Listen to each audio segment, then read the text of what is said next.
What's going on, guys? So I thought it would be fun just for a one-off video to kind of look at some really bad takes or really negative reviews that people have given Berserk and sort of respond to them. Now, this is going to be kind of a one-off video because generally I don't really care what your opinion on any manga is. Like, I don't care. Everyone is free to have their own opinion. Everyone is free to interpret the art however they want to. And I don't go out of my way looking for people to debate or to instigate sort of a back and forth discourse about it. Really, I just share my opinion and put it out there for you guys. I don't kind of go out looking to debate with people. People want to debate with me sometimes, and I'm like, dude, like, first of all, it's a manga. It's not that serious. And then I have other things to do. Like, I have to create more videos. I have to go to work. I have to maintain an actual, like, life.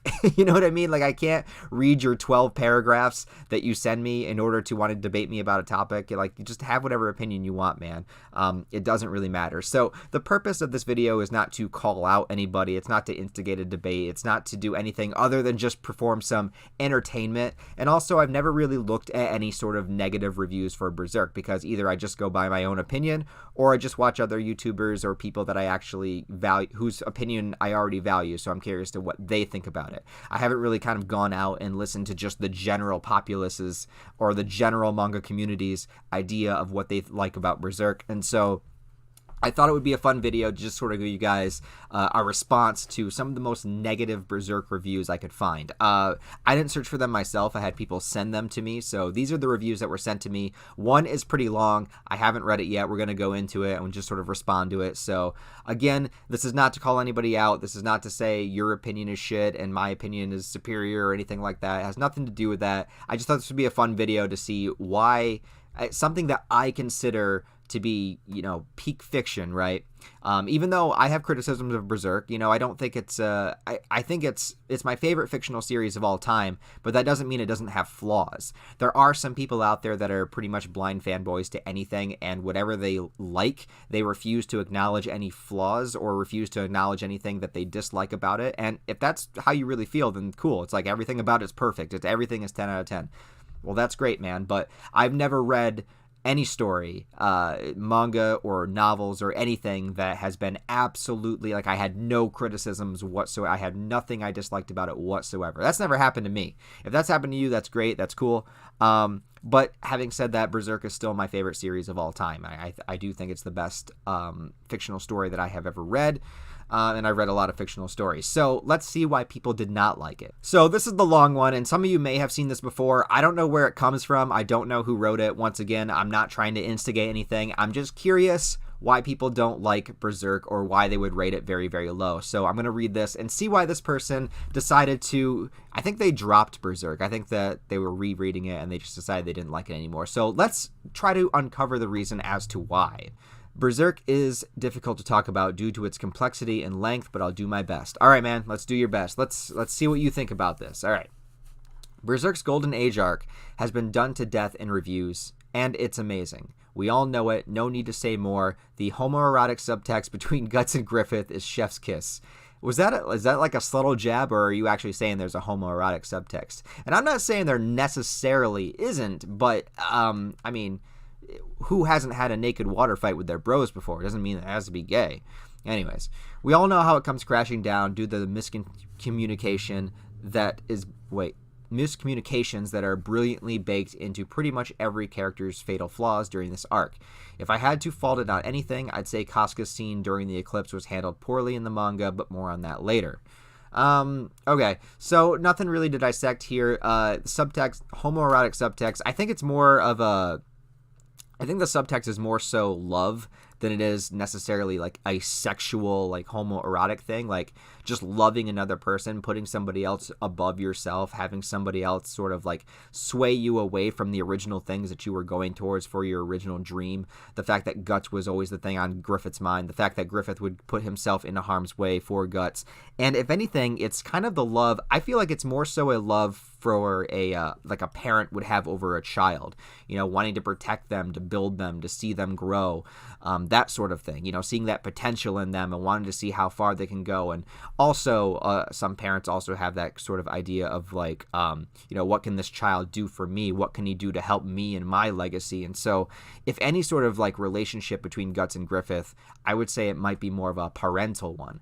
But you could also, I mean, there is an argument to be made that there could be like a homoerotic attraction, at least on Griffith's side, that he doesn't understand. But more so, I think it's more of a parental one. But that's just me. All right, let's continue. For the minute, I'm here to talk about the absolute slog that is everything that comes after. The problems I see in Berserk are deep and structural and have to do with Guts as a character, okay? He's almost purely reactionary because up to this point, he has no personal investment in the plot at hand beyond Casca is in danger, me smash, or Griffith. Okay. His interactions with others are limited. The man barely speaks, barely thinks about anything beyond the humanoid sack of potatoes that is Casca, or the man that he hasn't talked to for years and hasn't made any moves towards doing so. He doesn't interact with either of his primary motivations past a certain point. His only other interactions basically amount to, hey Guts, don't do the stupid thing and overuse spoopy armor. I don't even know what that means. The thing, and then Guts saying, I won't, before promptly using spoopy armor in the next boring shonen fight scene. Tell me how that is good writing, please. I hate to say it, but that's really freaking boring over the course of 100 chapters. Those chapters often go something like, alas, dick wolves have appeared and are menacing. Area of the Weakville watches Guts and his company near effortlessly mow down an array of dick wolves, but not before they menace poor mentally ill Casca and tear off her clothes. Yada yada. Repeat. In the distance, Griffith accomplishes something of significance to the setting, like repelling an entire continent's worth of demonic Kushans using a quarter of the page count. All right, so let's kind of dissect this a little bit. So you're saying that Guts is a purely reactionary character.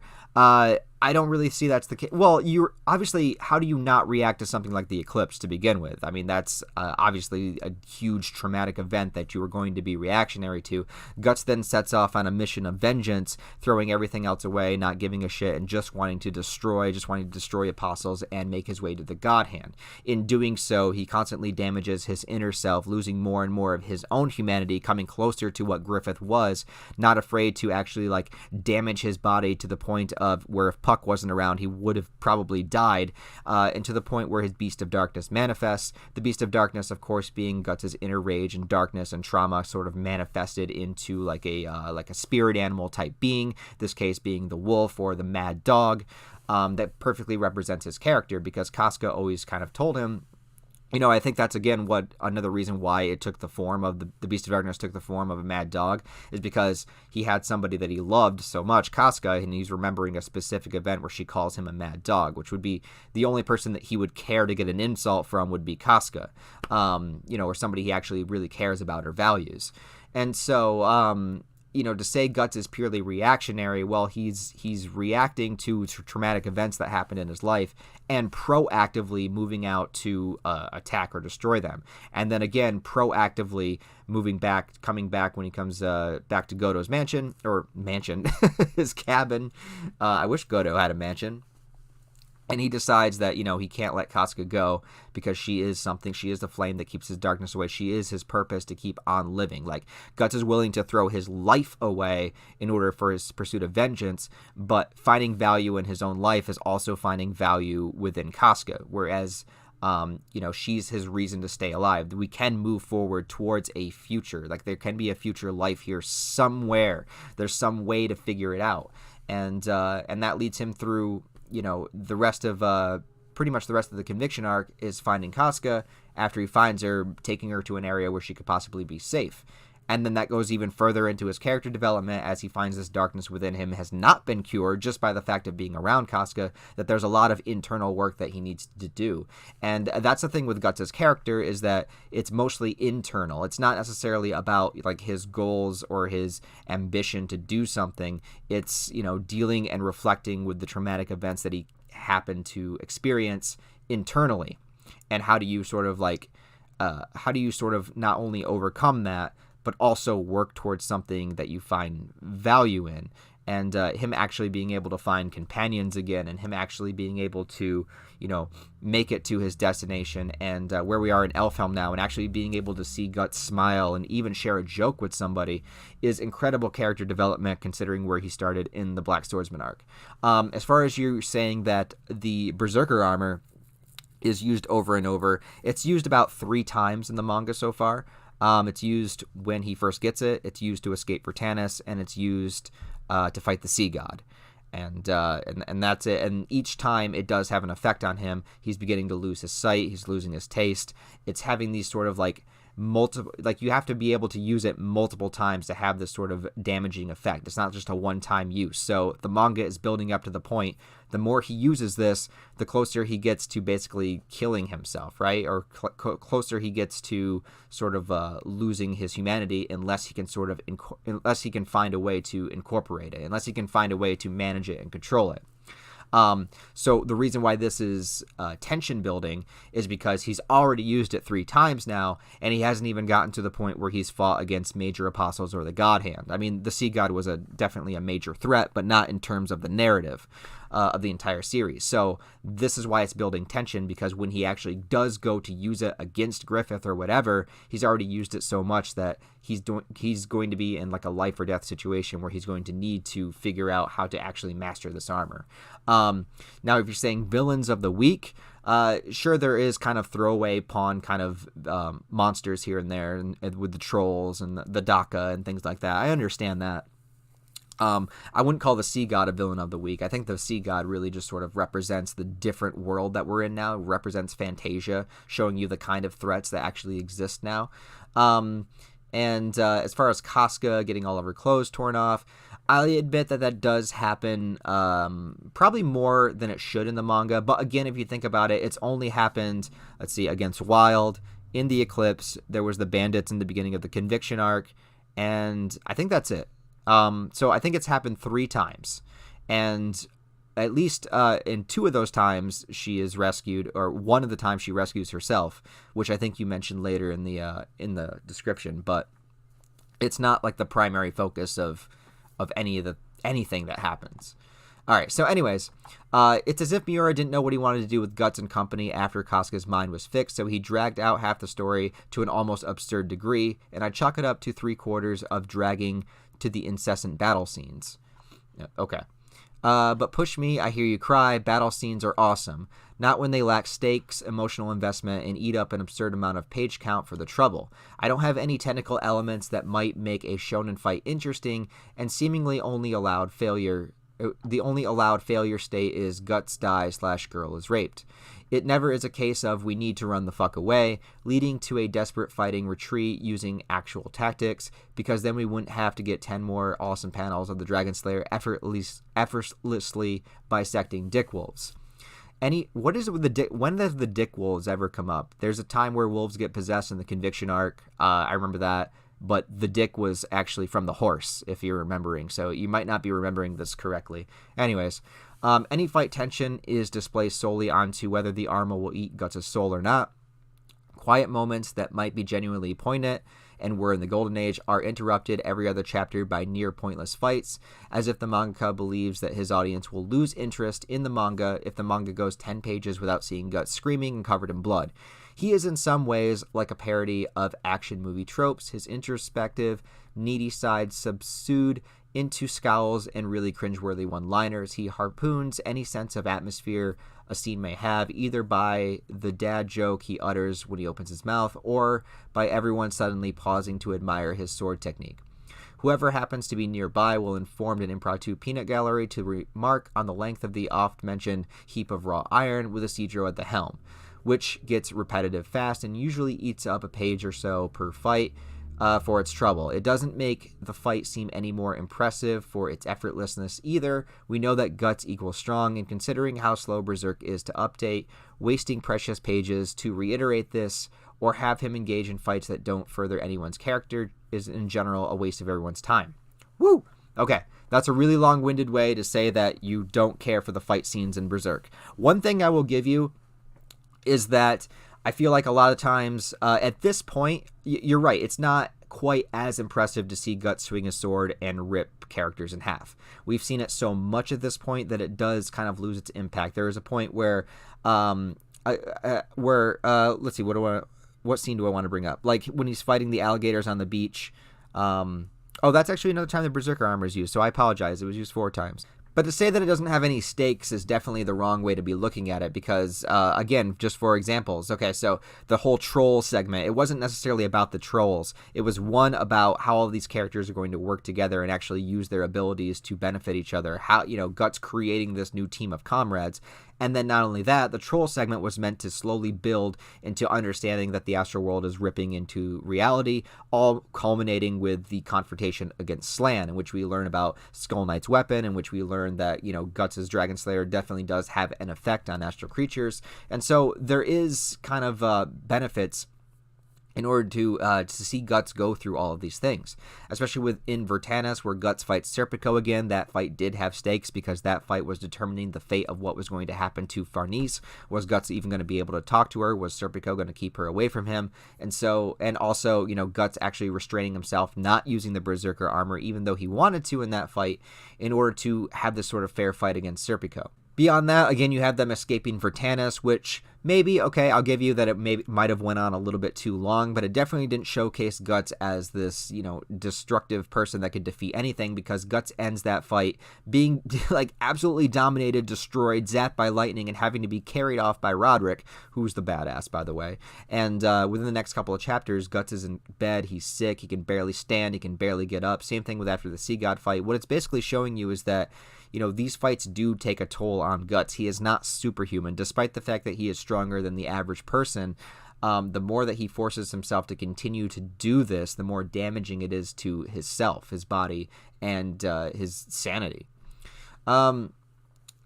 I feel that he needs actual emotional investment in the plot at large, something more than his revenge quest versus his companions. That was compelling back in Lost Children at his lowest point, where whether or not he accepted Puck or let Jill in felt like it meant something deep and personal to his character arc. It was pretty obvious that if something didn't change, if he didn't let them in, he'd die forgotten in a ditch as a bitter shell of himself. A Gambino was right type ending, so to speak. By the time of the Fantasia arc, that theme is feeling pretty worn out. He exists only to protect his friends, which is a very well-known path for shonen protagonists to travel, as we know by now how boring shonen protagonists fall into this trap. It's characterization that began with him leaving the Hawks and sticks around for an uncomfortably long time without significant development. He's too busy swinging his sword around like an angry Beyblade to notice, and to me, it's just not compelling in the long term, as it lacks brevity and poignancy that we got in the internal struggles during the Lost Children. So what you're saying is that you don't want to see Guts actually open up and have humanity anymore, that you don't want to see him actually have a potential future of peace, of where he could actually embrace people, bring people into his group, and be accepting of them and actually call people friends again. So basically what you're saying is you don't want him to have the same thing that he had in the Golden Age arc, which you praise as being the best, which I agree the Golden Age arc is the best. At least it's my favorite arc. But that's when Guts was at his most peace, at his most calm. And now that he's been painstakingly building that with this new group of people to the point where he could actually sit down and share a drink with them, as we've seen his journey from that Lost Children chapters that you're talking about, where he refused to have anybody join him, and also sort of breaking the news to Jill that there's no paradise for you to escape to, that no matter what in life you're going to be experiencing struggle, but experiencing it by yourself and experiencing it, being able to share it with other people, are vastly different things. And it seems like you just don't want him to be able to share that with new people. I don't know. All right, so we got a bit more to go on. We're getting there. We're getting through it. For the record, this was a problem as early as the later half of Conviction, where Guts is trying to save Casca from Dickman/Fire. His investment here is his guilt over leaving her alone for 2 years. That's interesting. Guts fighting with the Beast of Darkness over whether to abandon her was also interesting. Okay. How does it play into the events of Conviction? It basically doesn't. Instead, we have Guts effortlessly killing stuff, Guts killing Mosgus and company with some effort, and the themes don't really add up at all. Guts' motivation in the scattered plot of conviction do not matter in one iota, and my investment in his fights literally hinges on me caring deeply, intimately for Potato Girls safely. It's like meaningless noise past a certain point. There's no great ideological or personal conflict, and Guts doesn't have any meaningful internal conflict to make me care about his great and epic 10-page struggle with mass torture number 3, now with a side of wings. It's the same storytelling mistakes over and over again. Ultimately, Luca, the fearless prostitute, shines in the most interesting character in the whole arc because of her conflict with Nina, is ideological and neatly self-contained, with both having clear viewpoints and a depth of character often lacking in members of the RPG party to this day. Luca doesn't need a slab of iron to save somebody from the mob. She doesn't need 200 chapters to give someone she disagrees with a stern talking to. Strong contender for best written female character in Berserk, in my opinion. Well, Luca is a great female character, I'll give you that. But I think you're missing the entire point of Guts in the world of Berserk, is that Guts does not give a shit about what is happening at the Tower of Conviction. He does not give a shit about Mosgus and his beliefs in the Holy See. He does not give a shit about anything except finding Casca, bringing her back to safety. There's even a line where, like, if you see God, tell him to leave me the hell alone, which is basically Guts saying, like, I don't care what your plan is. I don't care what the plot is here. It's not about plot. It's about character. And when dealing with Guts' character, he has a very clear thing of what he wants to do because of the regret that he felt for the past 2 years. Like, he's already been through so much shit, and actually going on this journey alone, this self-destructive journey that he was in, and then coming back and finding Casca gone, he realizes that he still has something that he's afraid to lose, fighting as if he's a man with nothing to lose, and then coming to realize that if he loses that last precious thing, he loses the last thing about himself. He loses, he'll fall fully into that darkness. And again, like I said, we learn later when he gets Casca back, when he is traveling with her, that doesn't just go away. Her being there doesn't just automatically fix it. But it's the idea of Guts could not face his sadness. He ran away from it. That's the thing. I think Godo also has another quote where it's like, hate is a place where a man who can't face sadness goes. And this was Guts' whole thing. Actually, where was it? In volume 17, I think. Yeah, so we get an entire chapter. Okay, it's after Cracks in the Blade. After he talks to Godo, and Godo says, that he abandoned Casca. Instead of experiencing his pain, he ran away from it in a pursuit of just pure, absolute, chaotic vengeance.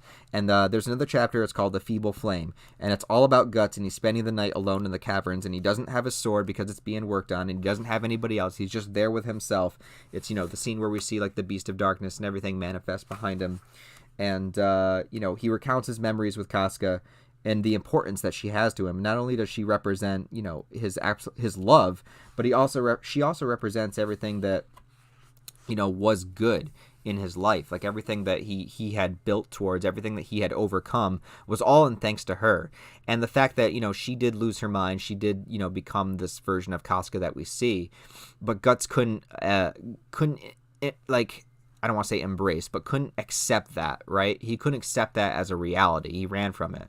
And, he still loves Casca. He still appreciates Casca. He still feels so horrible for everything that had happened to her and everything that he allowed to happen in his absence, where he should have been with her.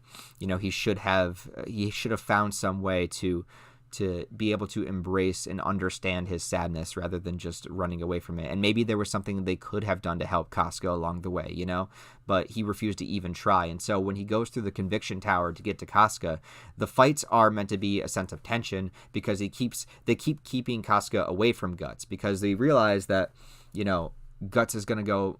He's getting more and more desperate as the scenes go on. He's getting more and more desperate as Casca is away from him and as she gets closer to death, closer to burning at the stake.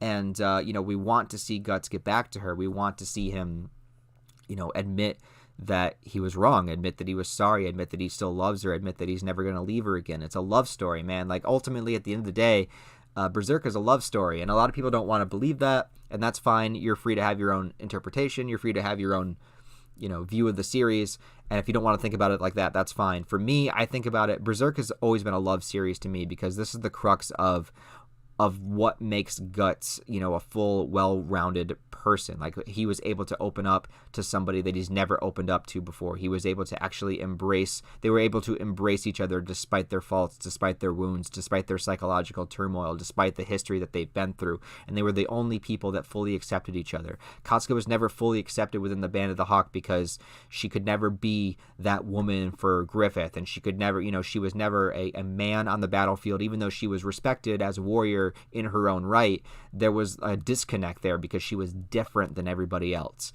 And just like Guts, who was this loner, this lone wolf that traveled around and didn't have a purpose, didn't have a directive, didn't have a dream of his own, they have these massive faults, and they were able to accept each other despite those faults. And so even when Casca loses her mind, she is, more or less a different person, but she's not. She's still Casca.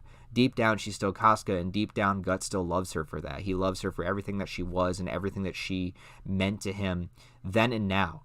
And even though she's not the same, he's still going to love her no matter what. And I think that's the power behind it, because Guts is able to choose his love. He's able to choose Casca over a superficial ideal of this dream of vengeance and whatnot, or over putting something superficial above a person, and that maybe through that love, there's a way to come out on the other end.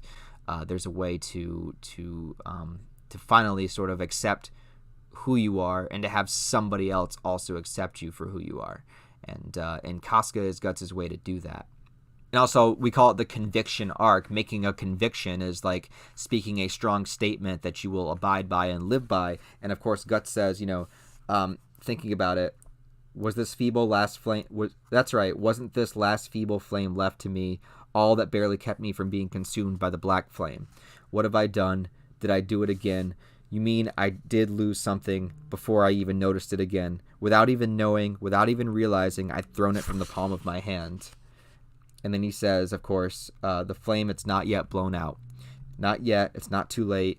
I'll never lose her again, which is the conviction, which is the double meaning of the conviction arc. I mean, obviously there is the Tower of Conviction, and there's the themes of religion and everything, but for Guts specifically, it's about that.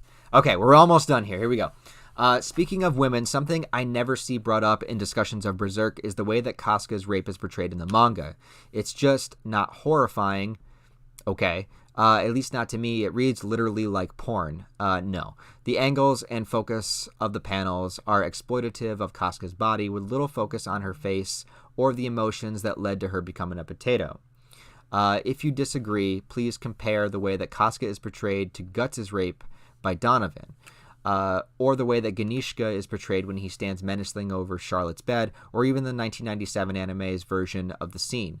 Miura knew how to portray rape in a scary, realistic way from the perspective of the victim. He just decided Casca was too hot not to draw her like a porn star for 20-odd pages.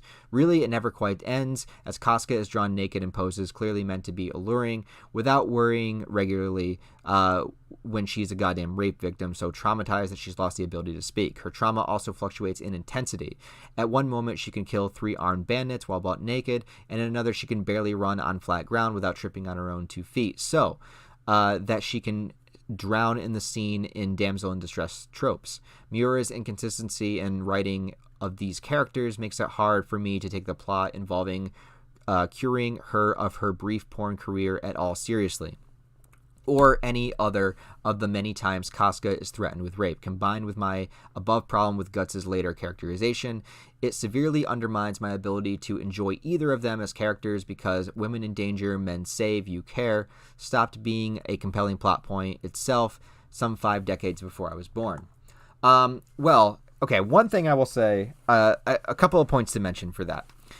One is Casca is a lot of times drawn sexy. She's got a sexy body type, but let's not forget that almost every single character in Berserk is drawn in what you would call a sexually appealing way. Look at Guts. How often is Guts shirtless? How, like, in ridiculously muscular is he? He's not a bodybuilder. He's not the gym. He's not taking protein shakes. There's no reason for him to be that muscular and that defined and with that defined of a jawline.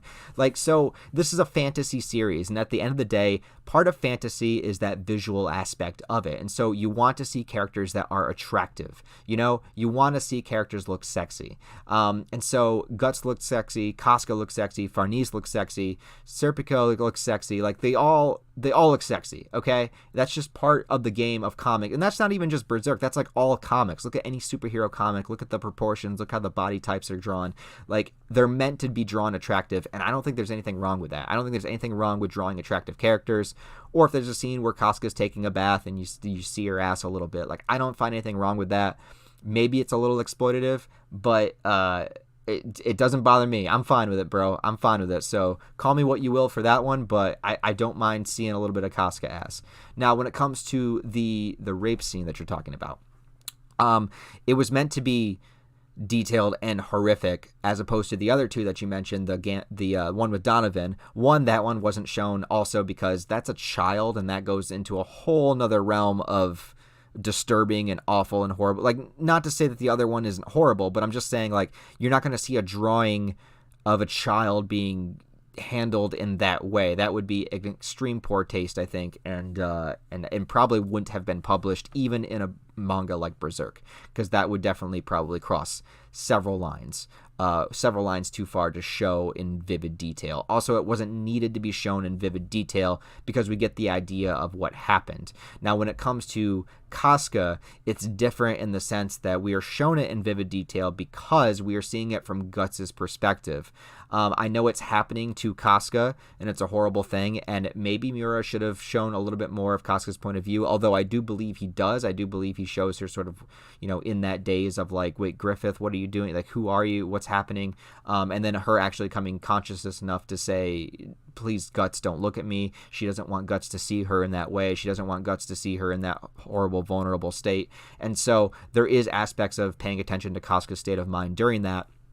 But also, it was meant to show us the horror of it through Guts' point of view, to understand Guts as a character, because at the end of the day, Guts is our protagonist. And so to understand the horrific events that, you know, shaped him into who he is as the Black Swordsman, we see it through his perspective, and we see every detail of it because Guts is literally forced to watch it. And so we as the audience are also literally forced to watch it.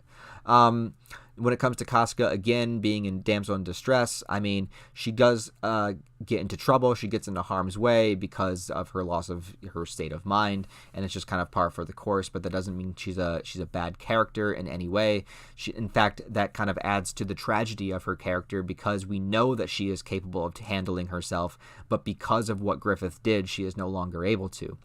Yes, there is also moments of her using the sword to fight the bandits, and there's also moments of her in the Conviction arc, she falls down a cliff and she is able to do like a somersault and land. Well, that's because she still does have that training deep within her. Like, just because like those memories are blocked out, but that doesn't mean that she hasn't also gone through that experience. So when she's in a state of like an intense heightened emotional state, pieces of her old self can still come out. Like, she was able to kill the bandits because she was in that sort of vulnerable state that reminded her of the eclipse. She lashed out and was able to kind of find her swordsmanship skills within that moment. And that's a very, like, if we want to go to like realistic, there are like psychological conditions like regression and stuff that can happen to people, and probably not to the extreme that Berserk takes it with Casca, but that doesn't mean that they also can't kind of inhabit skills that they had beforehand. You know, it's all part of them. It just depends on what kind of psychological situation that they're in. All right, so let's finish this up here. This has probably gone on way too long. Griffith, for all the hatred that he gets from fans for his role as Casca's disastrous career as a porn star, is a breath of fresh air in comparison. He's about the same now as he was on Rebirth, which isn't great, but Griffith has goals and he accomplishes them quickly, without 50 chapters of screwing around, which is more than can be said of anyone else, except maybe Farnese and Guts' party. He tried to talk to Guts about what happened, and Guts wasn't in the mood, so now he's off doing his own thing and loving life. Griffith has uninterrupted, quiet moments. Griffith's ultimate goals are nebulous, but he's efficient and achieves small things towards his ultimate goal without taking up pages upon pages to messily bisect Dick Wolf's. Dude, you're on this Dick Wolf kick. Like, I don't even know where the Dick Wolf is coming from, to be honest. Like, I have no idea. Like, if we read the same manga, I don't remember any Dick Wolves. Griffith is proactive. No shit. He's like the living embodiment of his dream, of his goal. Like, that's the entire point. Where Guts is almost purely reactive. Yeah. Okay. Yeah. Again, that's the point. Griffith versus Ganishka to me is more satisfying section of the manga than anything Guts achieves in the same arc, and is over in a roughly of a quarter of the page count. The entire world changes as a result. Guts gets on a boat. Eventually, after acquiring the spoopy armor, he makes and make him fight for good for reasons. To summarize, in my opinion, Guts is the least interesting character in the manga could focus on, to the point where the plot has found itself with seemingly little ability or interest in interacting with the setting, and yet so much time is spent on focusing on him that it feels bloated and glacially paced. The result is not exactly fun for me to read anymore, now that I'm wowed by killing lots of stuff with no effort or personal investment. So it sounds like you are not so much of a character driven person, but more of a plot driven person. From the looks I'm getting, that since you're assuming that Guts is not really having progression, and since you're kind of not understanding that Guts' journey is more of an internal one than it is external. He doesn't have these overall giant goals to accomplish like Griffith did. And that was also always the contrast between Guts and Griffith. But Griffith is going out, he's starting the war, he's winning the war, he's accomplishing it, and he's changing the world. Yeah, he has this dream goal and ambition, and that was the entire point of the eclipse, is that Griffith ultimately chose his goals, his drive, his ambition, his darkness over his humanity, which is the polar opposite of Guts. Guts' struggle is the internal one. It's his love for Casca. It's his building relationship with his crew. It's being able to find a place of peace. It's not just about the hack and slash that you're talking about. It's about Guts completely kind of evolving as a character in order to better kind of be a more well-rounded person. Whereas Griffith is just a one prime directive person that's going straight towards his goals no matter what, and was able to sacrifice even the people he cared about most in pursuit of those goals. So you saying Griffith is accomplishing stuff and Guts is not is kind of the point of the manga, where Griffith is the one enacting things upon the world, changing the world, doing that. That was always who Griffith was as a character. He was limited by his humanity, and then with discarding that, he was able to gain the power to do this. Guts doesn't give a shit about any of that. Like I said, Guts doesn't give a shit. Guts is just trying to live his life. He's just trying to get by day by day. He doesn't have this overarching goal. Guts' journey is his internal one. So I think that's like the fundamental misunderstanding when it comes to this review, is that I think you want Guts to be going out and accomplishing some sort of ultimate goal or mission, which is funny because that would be more in line with like a shonen style manga, which you're already comparing Berserk to a shonen style. So you want a more shonen style narrative, and yet you don't like this being a shonen style manga. Like I think that's like the fundamental flaw that you're finding in it. That, I mean, that's your opinion, but I think you're kind of misrepresenting what Berserk is trying to say. Anyways, let's read your final statement and wrap this up. I'm tired. The point of this rambling, sleep-deprived tirade is that Burke, yes, watch Burke, put your glasses on, nothing will be wrong. Sorry, I would much rather be listening to that song at this point. Had an amazing opening, then spirals down deep into a pit of mediocrity from which it has yet to emerge. The story almost feels stretched out to the breaking point, perhaps a mirror for the burnt-out author. I can't even read anymore, with no resolution in sight. What happens on the page is frequently surface level, seemingly for the purpose of not advancing the plot while appearing to be doing anything to convince its diehard audience that the manga is not dead. Guts gets stronger, Griffith builds his kingdom, Skull Knight is cryptic, and as a long-time reader, it feels as though the wheels are spinning fruitlessly. The Golden Age was a tightly written, plotted intention with palpable that something horrible was about to happen. That was a long time ago, and I have to be honest with myself that Berserk likely isn't going to return to that level of quality. I just want these two guys who haven't talked to each other since the Hill of Swords to finally talk out their problems that began with Guts leaving and finally bury this zombie of a franchise. And just maybe kiss. End it already, Miura. We know you want to. Only the dead know peace from this elf hell. You know, people talk about all the time that, you know, Berserk has kind of like lost its way, or Berserk isn't where it was before. And I think the main culprit, and I've said this before, is the hiatus between chapters. If you look at just the last 5 chapters, what have we learned? Casca is back and she's training again. Guts meets the creator of the Berserker armor. They're actually able to show that there are kind of dark creatures that live on Elfhelm that are able to be incorporated into its society, into like the inner workings of it, showing that you can do that. We've learned information about what a daemon is, something that can interact from beyond the grave. We've learned the Skull Knight history to an extent. We saw his kingdom burn. We saw him in love with somebody that looks like Danan. We've seen a former god hand, which was the hugest reveal in years for Berserk. We get information on Skull Knight's lover's grave. We get information on why Flora was banned from the island, and we get the Moonlight Boys showing up on Elfhelm, which is all directing towards a confrontation with Griffith, which is what you want. And so I think that if you just if you read it straight and you're not waiting through months of hiatus, I think it actually flows really, really well. I think the main problem that this person has with Berserk is just that they don't care about Guts' character, and so they don't see his development for what it is and want him to be accomplishing something on a surface level, but want him to be doing something other than fighting things with his sword. So it seems like you don't like Guts' relationship with his new crew, and you don't like Guts fighting, which are like the things that happen throughout this manga. And so if you don't like either of those things, then you're probably not going to like it. You also seem to be on the point that, you know, Casca is just only taken advantage of and doesn't stand tall as a character on herself. Well, that was kind of the tragedy of her character. The tragedy of the eclipse was everything that happened. You know, it was the death of the Band of the Hawk. It was Guts going into this darkness, and it was Casca losing her mind, and it was what happened with Guts because of that.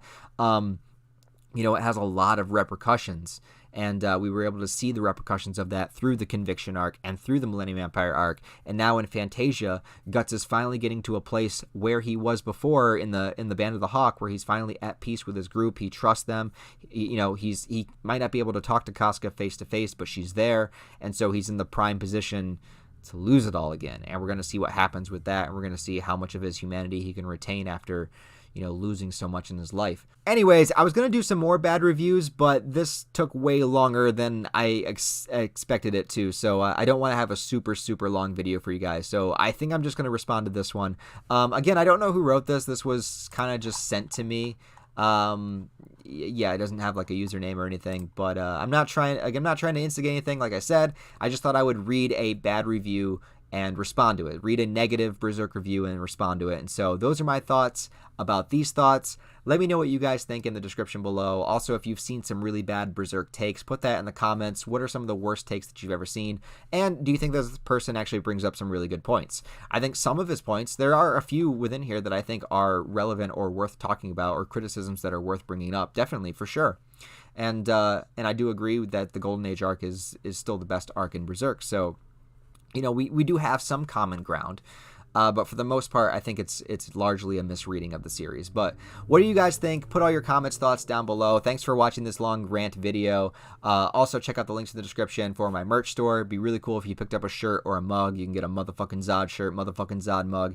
Also, check out the Patreon if you're feeling frisky, and the various social media links that are also down there. Thanks a lot, guys, for watching this video. Really do appreciate it, and I'll talk to you next time.